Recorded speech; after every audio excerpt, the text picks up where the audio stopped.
Assalamualaikum warahmatullahi wabarakatuh. Alhamdulillah, anak-anakku, kita bertemu lagi dalam pembelajaran jarak jauh ini. Tentunya kita semua mengharapkan kepada Allah Subhanahu wa taala senantiasa memberikan kita taufik hidayahnya, sehat afiat, sehingga kita dapat menuntut ilmu dengan penuh keberkahan. Ya, kita awali dengan ilmu kitab surat Al-Fatihah. Kemudian kita sama-sama ikrar bersama dengan ikrar pelajar kita. Mari kita baca Fatihah.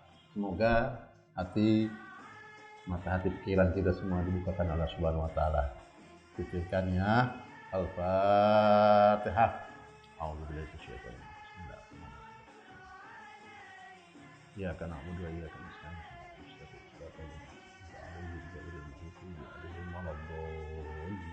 Bismillahirrahmanirrahim. Raditu billahi rabba.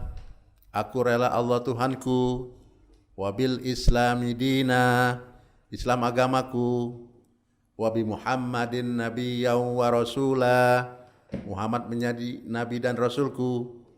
Wabil Qur'ani imama. Al-Quran menjadi pedomanku. Wabil ka'bati kiblatan. Ka'bah menjadi kiblatku. Wabil mu'minina ikhwana, dan orang-orang beriman saudaraku. Rabbi zidni ilma warzuqni fahma. Ya Allah, tambahkanlah ilmuku dan berilah kepadaku kecerdasan. Rabbi yassir wala tu'assir. Ya Allah, berikanlah kemudahan dan jangan engkau berikan kesulitan. Rabbi tammim bil khair ya arhamar rahimin. Ya Allah, lengkapilah dengan kebaikan. Hanya engkaulah ya Allah yang maha penyayang. Amin ya rabbal alamin. Amin. Anak-anakku sekalian, pada pertemuan kali ini kita membahas tentang pembinaan masyarakat Madinah. Rasulullah Shallallahu Alaihi Wasallam berada di Madinah. Apa yang dilakukan oleh beliau? Yang dilakukan beliau adalah dalam membina ini adalah pembinaan sosial yang meliputi kemasyarakatan, terutama bagaimana cara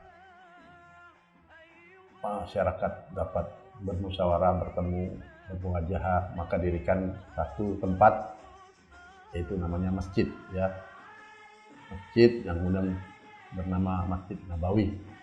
Nah, nanti kita akan lihat bagaimana Masjid Nabawi pada zaman Rasul, pada awal-awalnya dan sampai zaman sekarang ini.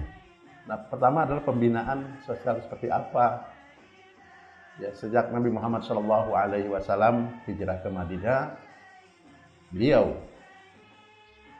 membuat atau mendirikan dasar-dasar yang sangat fundamental, sangat kuat sekali, yaitu bagaimana cara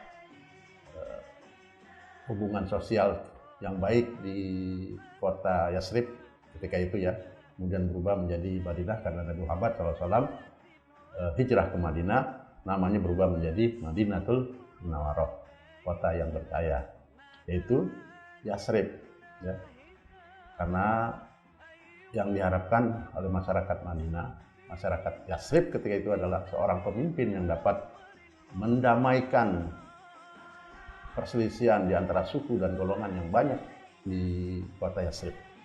Nah, yang dibangun oleh Nabi SAW, pertama tempat sudah, kemudian bagaimana sosial masyarakat yang ada di Madinah. Ya, pertama adalah Nabi Muhammad SAW melakukan dasar yang sangat fundamental, yaitu membangun ikatan sosial berupa perkawinan, ya, atau kekeluargaan, terutama Muhajirin dan Ansor. Muhajirin ini adalah kaum muslimin yang hijrah dari Mekah ke Madinah. Jadi Rasulullah bersama rombongan dari Mekah itu disebut Muhajirin, dan yang di Madinah adalah penduduk asli Madinah itu adalah Ansor namanya. Kenapa? Karena Ansor adalah penduduk asli Madinah yang telah masuk Islam, yang telah bertauhid. Mereka dengan senang hati menjadi penolong, penopang kaum muslimin yang datang dari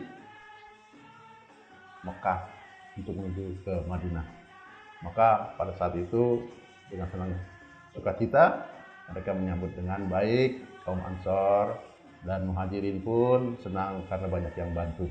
Hubungan antara Muhajirin dan Ansor memang tidak lepas, masih ada kekeluargaan. Seperti Nabi Muhammad SAW itu dengan Bunda Aminah, itu keluarganya banyak di Madinah. Maka sangat senang sekali, marhaban, Tola'al Badru disambut dengan sukacita. Nah, pembinaan sosial ini adalah dengan membangun masjid, ya, tempat ibadah dulu. Di mana masyarakat bisa berkumpul, bermusyawarah, ketika itu hanya di masjid. Menata pemerintahan di masjid. Musyawarah pun di masjid. Nanti beda nanti zamannya Khalifah Rasyidin itu tidak di masjid lagi, nanti ada kantor, ada departemen, sudah ada tempatnya. Ini kalau pertama kali masjid itu ada tempat segalanya, pendidikan, dakwah, itu adanya semua di masjid. Masjid yang dibangun Rasulullah SAW itu diberi nama Masjid Nabawi. Seperti apa Masjid Nabawi? Kita akan lihat sekarang ini Masjid Nabawi yang cukup megah ya sekarang. Ini masjid yang dibangun Rasulullah SAW. Ini zaman sekarang. Dan salat ini pada malam harinya Masjid Nabawi. Nah, masa awalnya seperti ini, hanya tumpukan-tumpukan batu saja, tumpukan batu.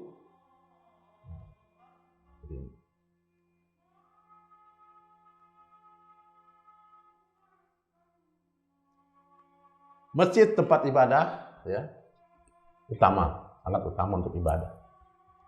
Masjid juga digunakan sebagai tempat pembinaan agama, dakwah, bermusyawarah, memutuskan perkara, ya, perkara apa aja, pemerintahan, masyarakat, itu awalnya adalah di Masjid Nabawi. Lalu inti dan strategi dakwah Nabi Muhammad SAW itu apa?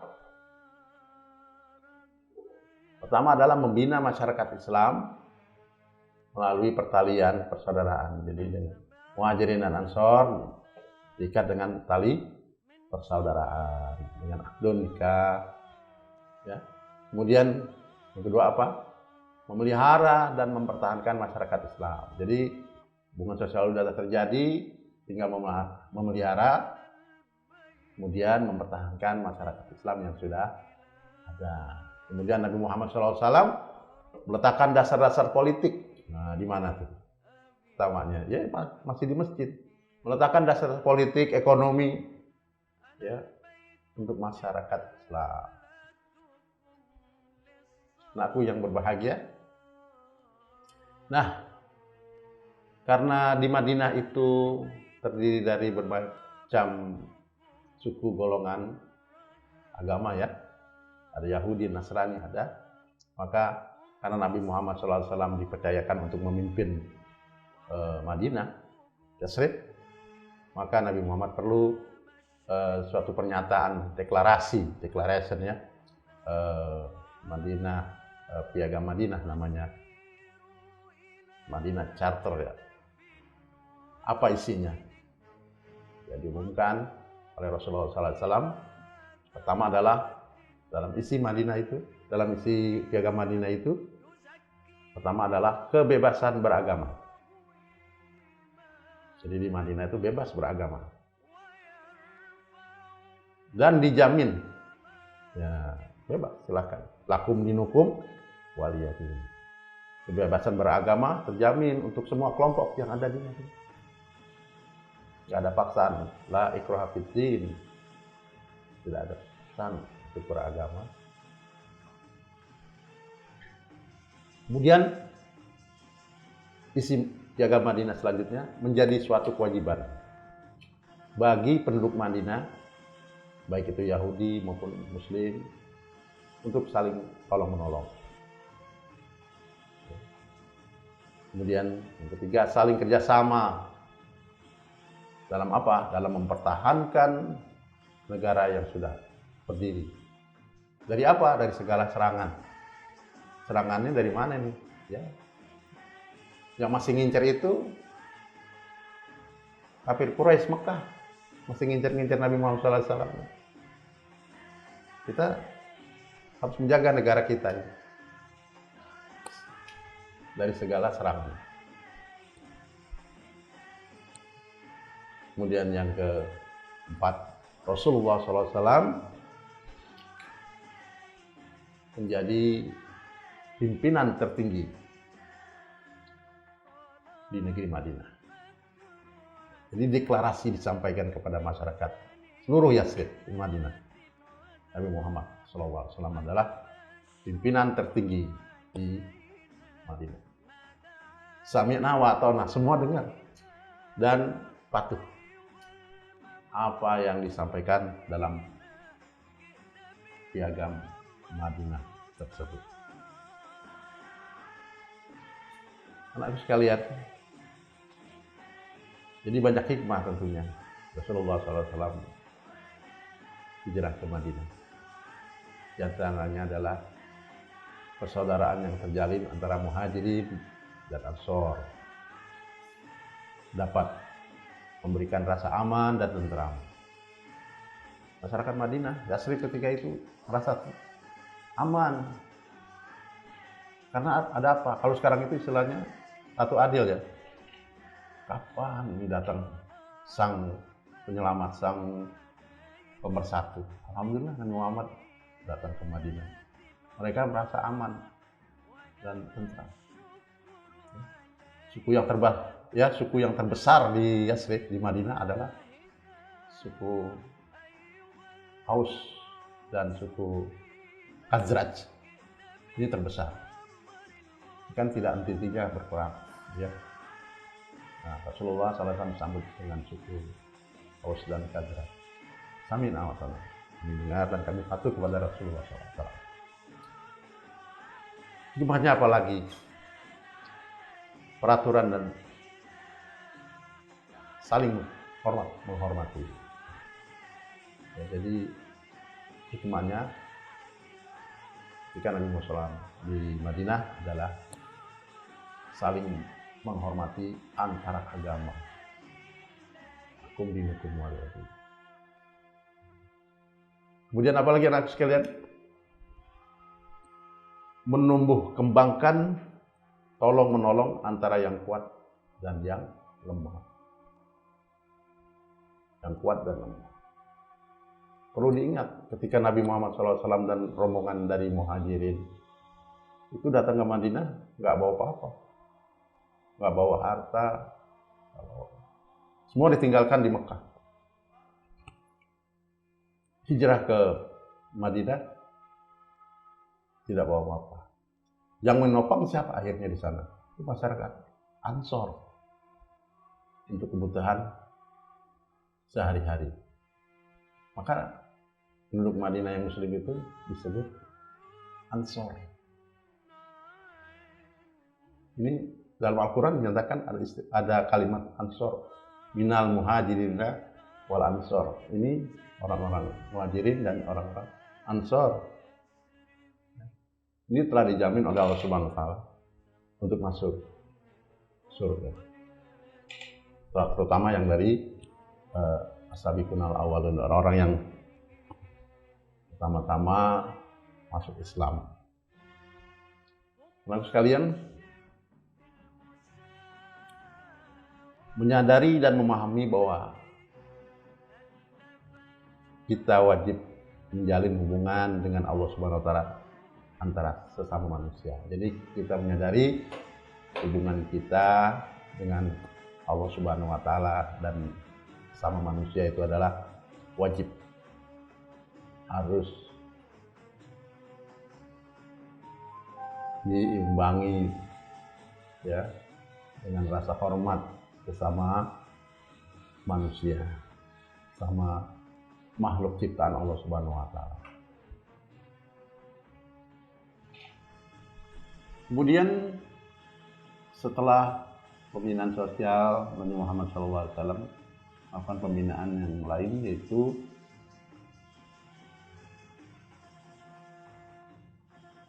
bagaimana tadi disampaikan, hijrah Nabi SAW dan kaum muslimin ke Madinah itu tidak membawa harta benda.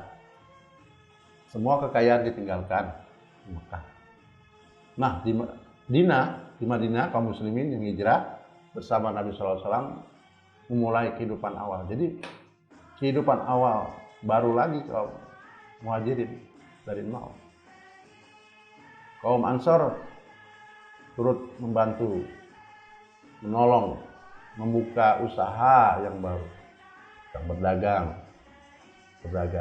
ya, yang membuat industri, dibantu, ditopang oleh kaum muslimin dari Madinah, yaitu kaum Ansor. Semua penduduk Madinah, baik muhajirin dan Ansor, bekerja keras membangun perekonomian yang baru. Itu pembinaan dari Rasulullah SAW tentang perekonomian untuk menopang kehidupan selanjutnya selama hidup di Madinah. Nah, dalam pembinaan tersebut Nabi Muhammad SAW meletakkan dasar-dasar konsep ekonomi Islam. Apa itu konsep ekonomi Islam? Konsep saling membantu antara yang kaya dan yang miskin, jujur dalam berdagang, diperkenalkan kepada kaum muslimin ketika itu seperti apa? Seperti konsep zakat, ya, agar kekayaan tidak dinikmati oleh orang-orang kaya saja, diperkenalkan. Tidak boleh riba, diperkenalkan oleh Nabi Muhammad dalam perekonomian perdagangan. Kemudian pembinaan apa lagi dilakukan oleh Nabi? Nabi membina apa? Masyarakat Islam yang baru terbentuk di Madinah memerlukan pertahanan yang kuat agar terhindar dari musuh-musuh Islam dan setiap saat mengancam, terutama kaum kafir Quraisy Mekah. Meskipun penduduk Madinah terdiri kaum muslimin, Yahudi, dan kaum musyrikin, ada juga Nabi Muhammad SAW mengharapkan bahwa keamanan negeri Madinah itu ditanggung atau bersama-sama untuk dijaga, tanggung jawab bersama. Bila ada musuh yang dari luar datang, maka secara gotong royong, ayo sama-sama kita untuk melawannya atau mengusirnya. Jadi tanggung jawab bersama. Nabi Muhammad SAW dalam pembinaan pertahanan. Ayo sama-sama, ini negara kita, negeri kita jaga bersama-sama. Baik anak-anak sekalian. Kemudian selain pembinaan ekonomi, pertahanan, sosial, kemudian ada pembinaan apa lagi? Pendidikan. Nah, pendidikan ini gimana juga? Apa bentuk madrasah atau apa? Pendidikan yang masih tepatnya di masjid, dakwah di masjid. Di samping tempat ibadah, ya tempat pendidikan, dakwah itu di Masjid Nabawi. Nah, berkembangnya pendidikan, dakwah itu disebabkan karena apa? Satu, karena penyebaran agama Islam ini kan membutuhkan orang yang pandai. Nah, kalau nggak pandai bagaimana menyampaikan ilmu untuk masyarakat? Jadi membutuhkan orang yang pandai membaca dan menulis. Karena ayat-ayat Quran harus dibaca dan ditulis. Kemudian apalagi dihafal. Jadi perlu adanya bimbingan. Nah, ini dalam bentuk pendidikan. Kemudian yang kedua, Islam mengembangkan berbagai ajaran, ya, ajaran sejarah, hukum, politik, ekonomi, dan sosial. Itu pembinaan pendidikan yang dilakukan Nabi Muhammad SAW pada masa awal-awal di Madinah. Ya, ini seperti inilah Masjid Nabawi yang awal-awal dapat kita saksikan, tumpukan batu aja ya. Nah, sekarang ini Masjid Nabawi begitu megah, begitu indah.